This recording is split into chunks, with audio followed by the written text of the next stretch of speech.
एक रात थी दिल्ली के लाल किले में, साल 1657। शाहजहां बीमार पड़ा था।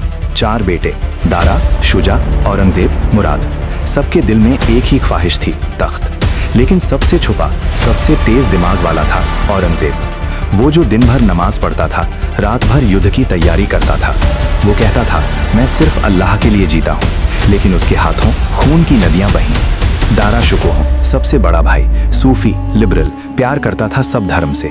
औरंगजेब ने उसे सामूगढ़ की जंग में हरा दिया। फिर दारा को पकड़ा, उसके सामने उसके बेटे को दिखाया और सर काट दिया। दारा का सर शाहजहां के पास भेजा गया, एक थाल में रखा हुआ। शाहजहां चीख उठा, मेरा बेटा। लेकिन औरंगजेब ने सिर्फ इतना कहा, ये ट्रेटर्स का अंजाम है। मुराद, छोटा भाई, को धोखा दिया, प्रॉमिस किया कि साथ मिलके तख्त लेंगे। फिर उसे कैद किया, जहर दिया और खत्म। शुजा भाग गया, लेकिन उसका खत्मा भी हुआ और शाहजहां अपने बाप को आगरा के किले में बंद कर दिया। 8 साल तक वो ताजमहल की बालकनी से यमुना देखता रहा और सोचता रहा, मेरा बेटा मुझे मार रहा है जिंदा जिंदा। ये था शुरुआत। एक बादशाह जो अपने परिवार को भी नहीं बख्शा।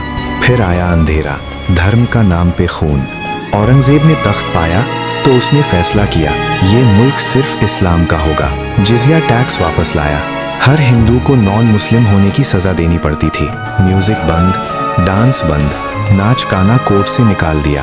कहते हैं वो खुद भी कभी गाना नहीं सुनता था। लेकिन सबसे खौफनाक, मंदिरों का विनाश। काशी विश्वनाथ, दुनिया के सबसे पुराने मंदिरों में से एक, औरंगजेब ने हुक्म दिया, तोड़ दो। मंदिर के ऊपर मस्जिद खड़ी कर दी। मथुरा का केशव देव, कृष्ण का जन्म स्थान, वहां भी मस्जिद। उज्जैन, सोमनाथ के इलाके, चित्तौड़, हजारों मंदिर ध्वस्त। हिस्टोरियंस कहते हैं सिर्फ कुछ डजन कंफर्म्ड, लेकिन अफवाहों में हजारों। हर मंदिर के साथ एक कहानी। मूर्तियां टूटी, मंदिर जलाए, लोगों को जबरदस्ती बदला गया। एक औरत की चीख गूंजती थी, कश्मीरी पंडितों की। उन्होंने मदद मांगी गुरु तेग बहादुर से।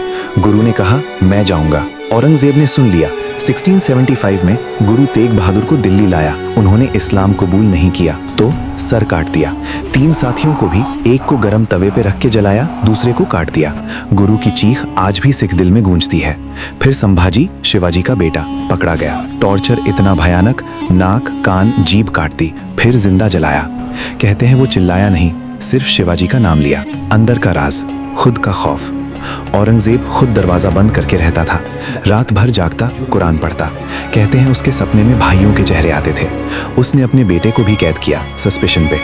एक बेटे ने बगावत की, वो भाग गया पर्शिया और लास्ट डेज डेक्कन में जंग लड़ता रहा 25 साल तक। लाखों मरे, हिंदू, मुस्लिम, मराठा, सब।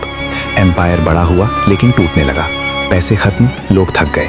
1707 में अहमदनगर के पास वो मर गया। खुद ने कहा था, सिंपल कफन में दफना दो, कोई ताज नहीं, कोई शान नहीं। उसके मज़ार पे आज भी लोग जाते हैं, कुछ दुआ मांगने, कुछ गुस्से से। लेकिन वो अंधेरा, वो अभी भी है। हर बार जब मंदिर मस्जिद की बात होती है, उसका नाम गूंजता है। हर बार जब सिख या हिंदू याद करते हैं उन दिनों को, उसकी परछाई दिखती है। ये थी औरंगजेब की खौफनाक दास्तान। एक आदमी जो बादशाह बना, लेकिन दिल में सिर्फ अंधेरा रखा। प्यार नहीं, सिर्फ ताकत। धर्म नहीं, सिर्फ डर। क्या वो सच में मॉन्स्टर था या वक्त का इंसान? ये सवाल आपके दिल में रह जाएगा।